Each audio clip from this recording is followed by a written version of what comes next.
आप सभी को कार्तिक पूर्णिमा की ढेर सारी शुभकामनाएं। श्री सत्यनारायण भगवान का आशीर्वाद आप सभी पर बना रहे।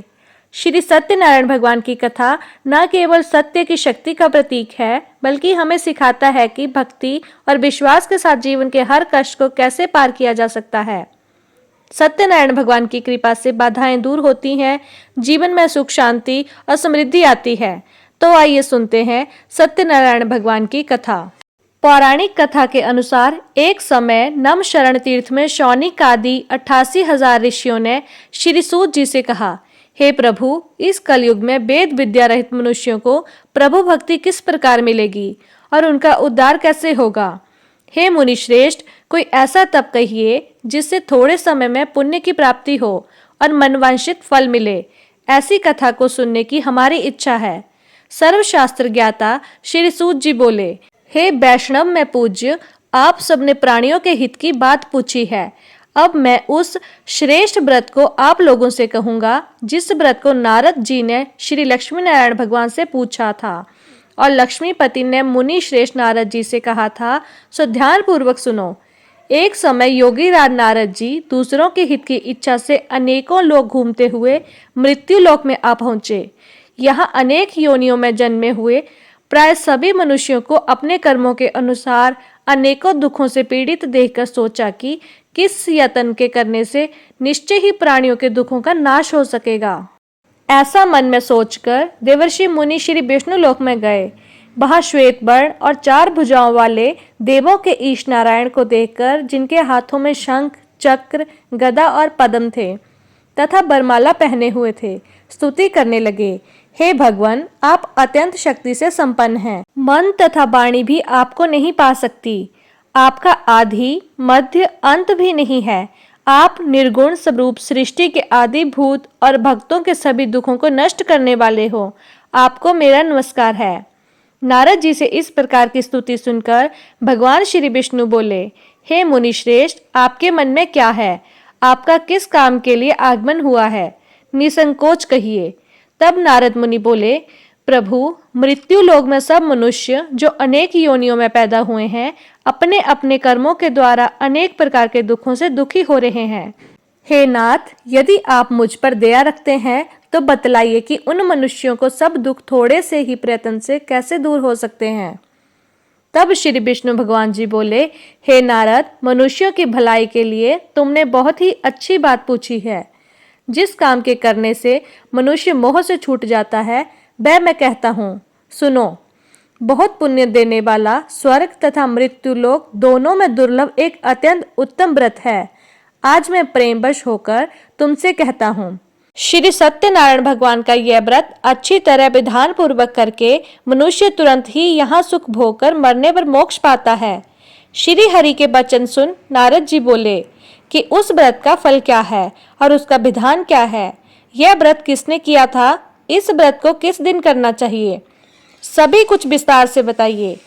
नारद की बात सुनकर श्री हरि बोले, दुख व शोक को दूर करने वाला, यह सभी स्थानों पर विजय दिलाने वाला है। मानव को भक्ति व श्रद्धा के साथ शाम को श्री सत्यनारायण की पूजा धर्मपरायण होकर ब्राह्मणों व बंधुओं के साथ करनी चाहिए। भक्ति भाव से ही नैवेद्य, केले का फल, घी, दूध और गेहूं का आटा सवाया लें। गेहूं के स्थान पर साठी का आटा, शक्कर तथा गुड़ लेकर सभी भक्षण योग्य पदार्थों को मिलाकर भगवान का भोग लगाएं। ब्राह्मणों सहित बंधु बांधवों को भी भोजन कराएं। उसके बाद स्वयं भोजन करें। भजन कीर्तन के साथ भगवान की भक्ति में लीन हो जाएं।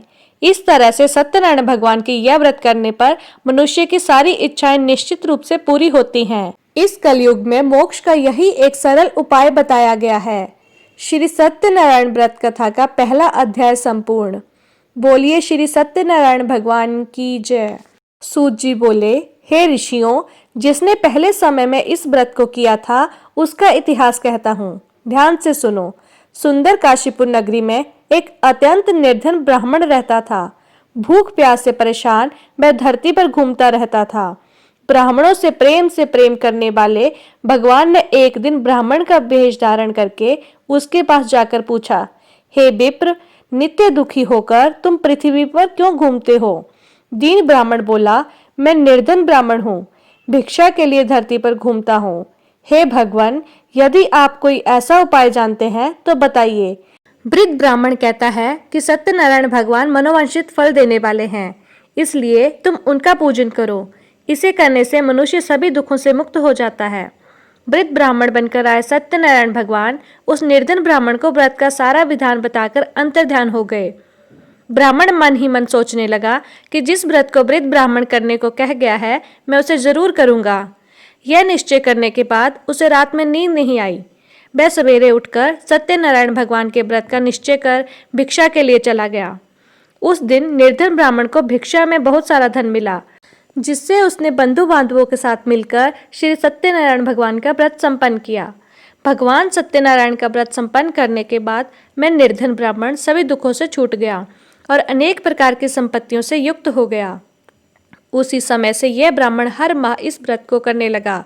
इस तरह से सत्यनारायण भगवान के व्रत को जो मनुष्य करेगा वह सभी प्रकार के पापों से छूटकर मोक्ष को प्राप्त होगा।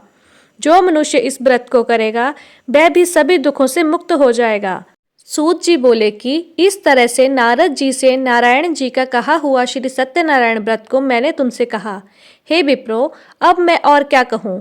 ऋषि बोले, हे मुनिवर, संसार में उस विप्र से सुनकर और किस किसने इस व्रत को किया, हम सब इस बात को सुनना चाहते हैं। इसके लिए हमारे मन में श्रद्धा का भाव है। सूत जी बोले, हे मुनियों, जिसने इस व्रत को किया है वे सब सुनो। एक समय वही विप्र धन और ऐश्वर्य के अनुसार अपने बंधु बांधवों के साथ इस व्रत को करने को तैयार हुआ।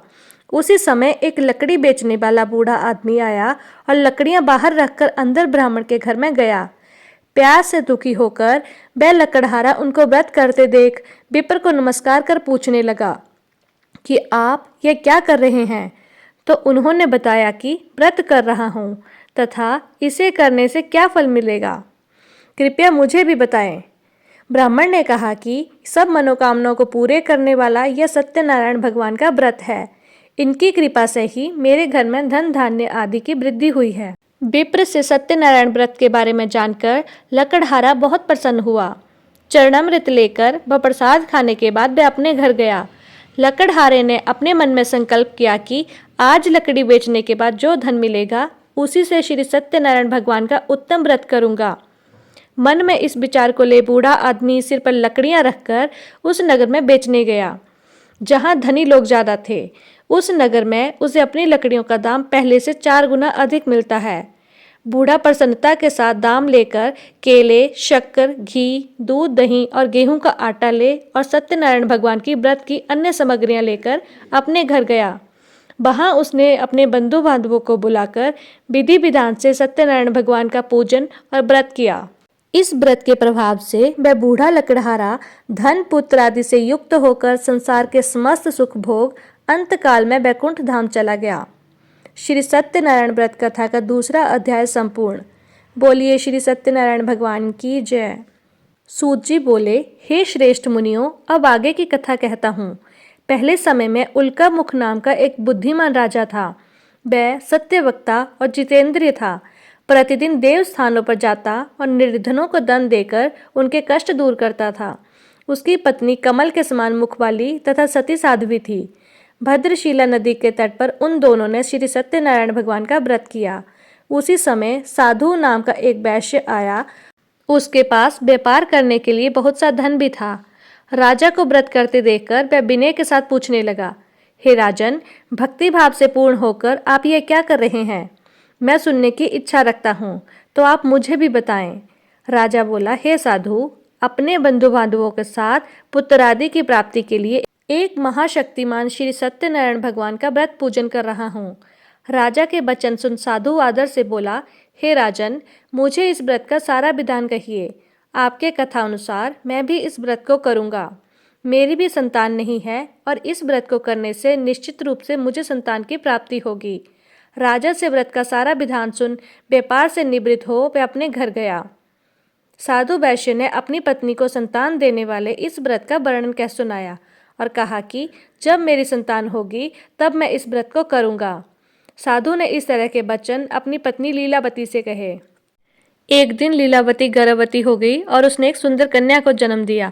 दिनों दिन वह ऐसे बढ़ने लगी जैसे कि शुक्ल पक्ष का चंद्रमा बढ़ता है। माता पिता ने अपनी कन्या का नाम कलावती रखा। एक दिन लीलावती ने मीठे शब्दों में अपने पति को याद दिलाया कि आपने सत्यनारायण भगवान के जिस व्रत को करने का संकल्प किया था उसे करने का समय आ गया है। आप इस व्रत को करिए।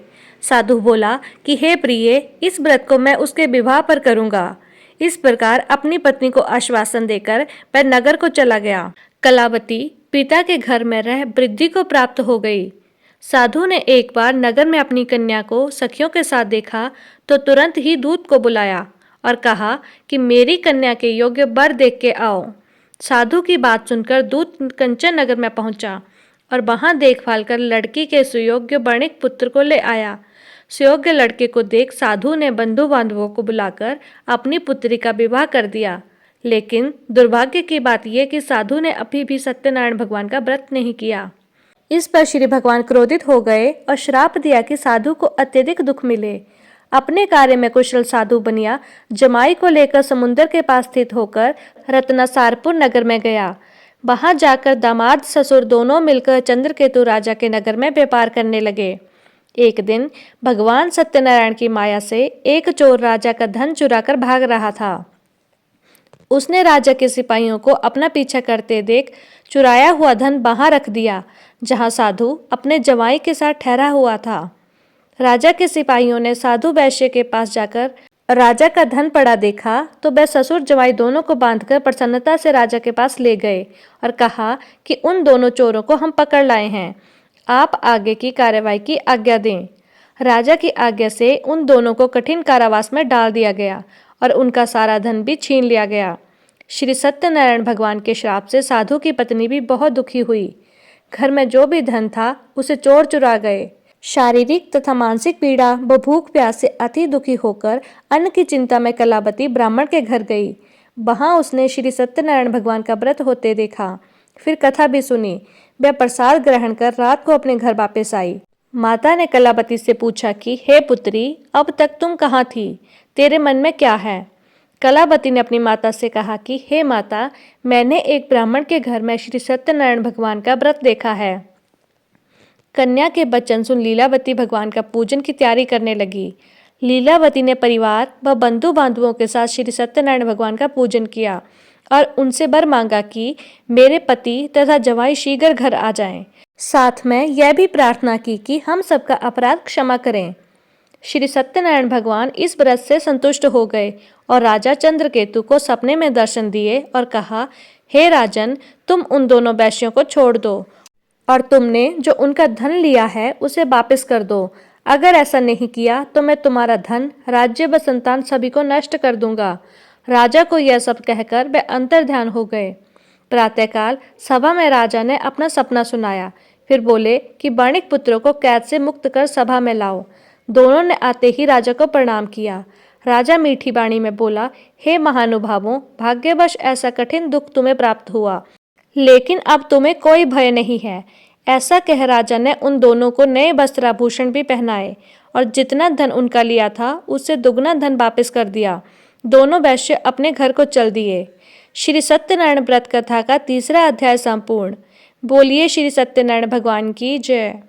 सूत जी बोले, वैश्य ने मंगलाचार कर अपनी यात्रा आरंभ की और अपने नगर की ओर चल दिए। उनके थोड़ी दूर जाने पर एक दंडी वेशधारी श्री सत्यनारायण ने उनसे पूछा, हे साधु, तेरी नाव में क्या है? अभी बाणी बाणिक हंसता हुआ बोला, हे दंडी, आप क्यों पूछते हो? क्या धन लेने की इच्छा है? मेरी नाव में तो बेल व पत्ते भरे हुए हैं। वैश्य के कठोर वचन सुन भगवान बोले, तुम्हारा वचन सत्य हो। दंडी ऐसे वचन कह वहां से दूर चले गए। कुछ दूर जाकर समुद्र के किनारे बैठ गए। दंडी के जाने के बाद साधु वैश्य ने नित्य क्रिया के पश्चात नाव को ऊंची उठते देखकर अचंबा माना और नाव में बेल पत्ते देखकर वह मूर्छित हो जमीन पर गिर पड़ा। मूर्छा खुलने पर वह अत्यंत शोक में डूब गया। तब उसका दामाद बोला कि आप शोक न मनाएं, यह दंडी का शाप है, इसलिए हमें उनकी शरण में जाना चाहिए, तभी हमारी मनोकामना पूरी होगी। दामाद की बात सुनकर वह दंडी के पास पहुंचा और नित्य अभिभाव नमस्कार कर बोला, मैंने आपसे जो असत्य वचन कहे थे उनके लिए मुझे क्षमा कर दें। ऐसा कहकर महान शोकातुर हो रोने लगा। तब दंडी भगवान बोले, हे बाणिक पुत्र, मेरी आज्ञा से ही बार बार तुम्हें दुख प्राप्त हुआ है। तू मेरी पूजा से विमुख हुआ। साधु बोला, हे भगवान, आपकी माया से ब्रह्मा आदि देवता भी आपके रूप को नहीं जानते, तब मैं अज्ञानी कैसे जान सकता हूँ। आप प्रसन्न होइए, अब मैं सामर्थ्य के अनुसार आपकी पूजा करूँगा। मेरी रक्षा करो और पहले के समान नौका में धन भर दो। साधु वैश्य के भक्ति पूर्वक वचन सुनकर भगवान प्रसन्न हो गए और उसकी इच्छा अनुसार वरदान देकर अंतर्ध्यान हो गए। ससुर जमाई जब नाव पर आए तो नाव धन से भरी हुई थी। फिर वहीं अपने अन्य साथियों के साथ सत्यनारायण भगवान का पूजन कर अपने नगर को चल दिए। जब नगर के नजदीक पहुंचे तो दूत को घर पर खबर करने के लिए भेज दिया। दूत साधु की पत्नी को प्रणाम कर कहता है कि मालिक अपने दामाद सहित नगर के निकट आ गए हैं। दूत की बात सुन साधु की पत्नी लीलावती ने बड़े हर्ष के साथ सत्यनारायण भगवान का पूजन कर अपनी पुत्री कलावती से कहा कि मैं अपने पति के दर्शन को जाती हूँ, तू कार्य पूर्ण कर शीघ्र आ जा। माता के ऐसे वचन सुन कलावती जल्दी से प्रसाद छोड़ अपने पति के पास चली गई। प्रसाद की अवज्ञा के कारण श्री सत्यनारायण भगवान रुष्ट हो गए और नाव सहित उसके पति को पानी में डुबो दिया। कलावती अपने पति को बाहर ना पाकर रोती हुई जमीन पर गिर गई। नौका को डूबा हुआ देख व कन्या को रोता देख साधु दुखी होकर बोला, हे प्रभु, मुझसे तथा मेरे परिवार से जो भी भूल हुई है उसे क्षमा करें। साधु के दीन वचन सुनकर श्री सत्यनारायण भगवान प्रसन्न हो गए और आकाशवाणी हुई, हे साधु, तेरी कन्या मेरे प्रसाद को छोड़कर आई है, इसलिए उसका पति अदृश्य हो गया है। यदि वह घर जाकर प्रसाद खाकर लौटती है तो इसका पति अवश्य मिलेगा। ऐसी आकाशवाणी सुन कलावती घर पहुंचकर प्रसाद खाती है और फिर आकर अपने पति के दर्शन करती है। उसके बाद साधु अपने बंधु बांधवों सहित श्री सत्यनारायण भगवान का विधि विधान से पूजन करता है। इस लोक का सुख भोग व अंत में स्वर्ग को जाता है। श्री सत्यनारायण व्रत कथा का चौथा अध्याय संपूर्ण। बोलिए श्री सत्यनारायण भगवान की जय। सूत जी बोले, हे ऋषियों, मैं और भी एक कथा सुनाता हूँ, उसे भी ध्यानपूर्वक सुनो। प्रजापालन में लीन तुंगध्वज नाम का एक राजा था। उसने भी भगवान का प्रसाद त्याग कर बहुत ही दुख पान किया।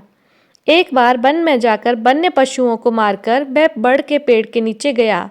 वहां उसने ग्वालों को भक्ति भाव से अपने बंधु बांधवों सहित सत्यनारायण भगवान का पूजन करते देखा। अभिमानवश राजा ने उन्हें देखकर भी पूजा स्थान में नहीं गया और ना ही उसने भगवान को नमस्कार किया। ग्वालों ने राजा को प्रसाद दिया, लेकिन उसने वह प्रसाद भी नहीं खाया और प्रसाद को वहीं छोड़ वह अपने नगर को चला गया। जब वह नगर में पहुंचा तो वहां सब कुछ तहस नहस हुआ पाया, तो वह शीघ्र ही समझ गया कि यह सब भगवान ने ही किया है। वह दोबारा ग्वालों के पास पहुंचा और विधि पूर्वक पूजा करके प्रसाद खाया, तो श्री सत्यनारायण भगवान की कृपा से सब कुछ पहले के जैसा हो गया। दीर्घ काल तक सुख भोगने के बाद मरणोपरांत उसे स्वर्गलोक की प्राप्ति हुई। जो मनुष्य परम दुर्लभ इस व्रत को करेगा तो भगवान सत्यनारायण की अनुकंपा से उसे धन धान्य की प्राप्ति होगी। निर्धन धनी हो जाता है और भय मुक्त हो जीवन जीता है। संतानहीन मनुष्य को संतान सुख मिलता है और सारे मनोरथ पूर्ण होने पर मानव अंतकाल में वैकुंठ धाम को जाता है। सूत जी बोले, जिन्होंने इस व्रत को किया है, अब उनके दूसरे जन्म की कथा कहता हूँ। वृद्ध शतानंद ब्राह्मण ने सुदामा का जन्म लेकर मोक्ष की प्राप्ति की। लकड़हारे ने अगले जन्म में निषाद बनकर मोक्ष प्राप्त किया। उल्कामुख नाम का राजा दशरथ होकर वैकुंठ को गए। साधु नाम के वैश्य ने मोर ध्वज बनकर अपने पुत्र को आरे से चीरकर मोक्ष पाया। महाराज तुंगध्वज ने स्वयंभू होकर भगवान में भक्ति युक्त हो कर्म का मोक्ष पाया। श्री सत्यनारायण व्रत कथा का 5वां अध्याय संपूर्ण। बोलिए श्री सत्यनारायण भगवान की जय। इसी के साथ कथा समाप्त हुई। बोलिए श्री सत्यनारायण भगवान की जय।